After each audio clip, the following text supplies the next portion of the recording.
قد ايه بتصير معنا انه نكون قاعدين باجتماع او ضمن مجموعة ويكون داير نقاش معين وبدنا نقترح افكار مثلا، وتخطر على بالنا فكرة بس نحس نتردد ما نقولها، نحس انها ممكن تكون سخيفة او ما ضرورية. وبهالوقت اللي نحن لسه عم نفكر فيه نقولها او ما نقولها، بيجي حدا من القاعدين بيطرح نفس الفكرة وكل العالم بيشوفوها فكرة رائعة. شو بنحس وقتها؟ شو بيفيد انه نقول انا كنت جاي اقول نفس الفكرة؟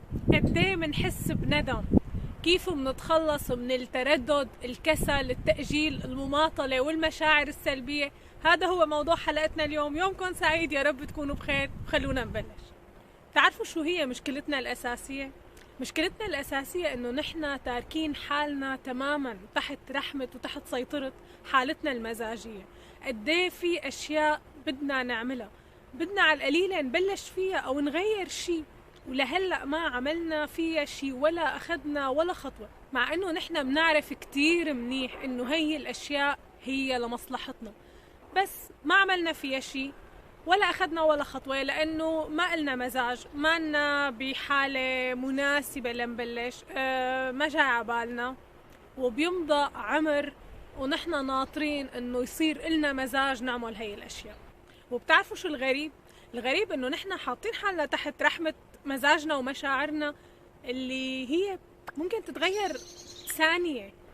تذكروا معي شي مرة كان بدكم مثلا تعملوا فيها رياضة أو تطلعوا تمشوا أو تعملوا فيها مكالمة معينة وما جاي عبالكم، ما جاي عبالكم وعم تأجلوا وماكم مزاج، بس انتوا أخذتوا خطوة، انتوا بلشتوا، جبرتوا حالكم، بلشتوا تعملوا هذا الشي، فجأة حسيتوا براحة كتير كبيرة وشعور كتير حلو وتغيرت مشاعركم. لهيك ما لازم نربط أفعالنا بحالتنا المزاجية، لأنه غالبا مزاجنا ما رح يشجعنا أنه نعمل الشي اللي لازم نعمله. خلي مشاعرنا تجي بعد الفعل ما قبل الفعل، لأنه لما منبلش نعمل الشي اللي نحن صرنا فترة مأجلينه وما جاي عبالنا، ما قلنا مزاج أنه نعمله، رح نحس قديه الموضوع أبسط من ما كنا متخيلين وقديه هي المشاعر كان مبالغ فيها. لهيك انتبهوا كتير، لا تخلوا مستقبلكم وتحقيق أهدافكم والأشياء اللي كتير مهمة بحياتكم تحت رحمة حالتكم المزاجية والمشاعر اللي هي ممكن تتغير بلحظة. في كتاب اسمه قاعدة الخمس ثواني، الكاتبة كانت عم تحكي إنها عم تمر بمرحلة صعبة بحياتها وإنها كانت مصابة بالإحباط، فلما يرن المنبه الصبح هي تعرف إنه هي لازم تقوم لتدور على شغل أو لتهتم ببيتها، بس من كتر الإحباط كان كل ما يرن المنبه تفصله وترجع تنام أو تضل بالتخت لوقت كتير متأخر باليوم. لمرة كانت قاعدة عم تحضر تلفزيون فشافت مشهد انطلاق الصاروخ، فلفت لنظرها كتير العد العكسي للانطلاق، إنه كيف 5 4 3 2 1 وانطلق الصاروخ. ووقتها قالت لحالها أنا رح أعمل لحالي عملية انطلاق مثل عملية انطلاق الصاروخ تماما، وما رح أعطي عقلي الوقت للتفكير واختلاء الأعذار ويعطيني الحجج لحتى ما أعمل الأشياء اللي لازم أعملها. وفعلا تاني يوم الصبح لما رن المنبه بدون ما تسمح لحالها تسأل حالها هي شو حاسة هلأ أو إذا جاي عبالها تقوم أو لا، عدت 5 4 3 2 1 انطلاق وقامت من التخت. وهي ذكرت بالكتاب انه هي كانت اول مرة من بعد شهور بتقوم من التخت الصبح بدون تكاسل وبدون ما تطفي المنبه.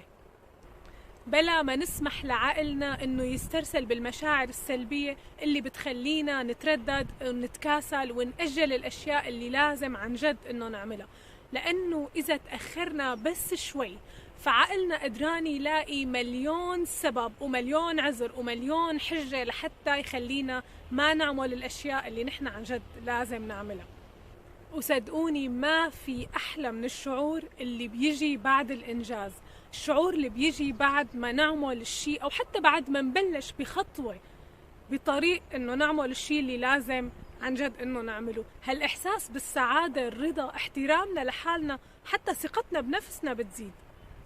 وحتى أنا حسيت إنه ممكن يكون إلى دور كتير كبير عن جد بإنه وتساعدنا نتخلص من المشاعر السلبية اللي كتير، مثلا حدا أذانا أو حدا زعجنا أو في شخص معين أو فكرة معينة كل ما فكرنا فيها بتسبب لنا حالة إزعاج كتير كبيرة.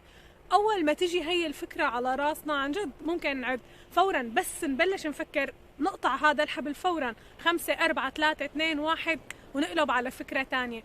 خلونا نجرب. الفكرة بالموضوع إنه كتير سهل إنه نقول شو هالحكي هاد وما بتزبط وما بيمشي الحال، بس الموضوع بيستاهل إنه يتجرب. خلونا نجرب وبعدين نقول إنه ما مشي الحال، ما زبطت معي، بس أنا متأكدة إنه رح تزبط. وبالأخير تذكر، يمكن نحن ما نقدر نتحكم بالمشاعر اللي بتجينا بلحظات معينة، بس الأكيد إنه نحن بنقدر نتحكم بالطريقة اللي منفكر فيها، وبنقدر دائما ناخد قرار ونتحكم بأفعالنا. وآخر شي، لا تنسوا تعملوا اشتراك بالقناة إذا لسه لهلأ ما اشتركتوا، وفعلوا زر الجرس ليوصلكم إشعار كل ما نزلت حلقة جديدة. وإن شاء الله تضلوا بخير دائما. باي باي.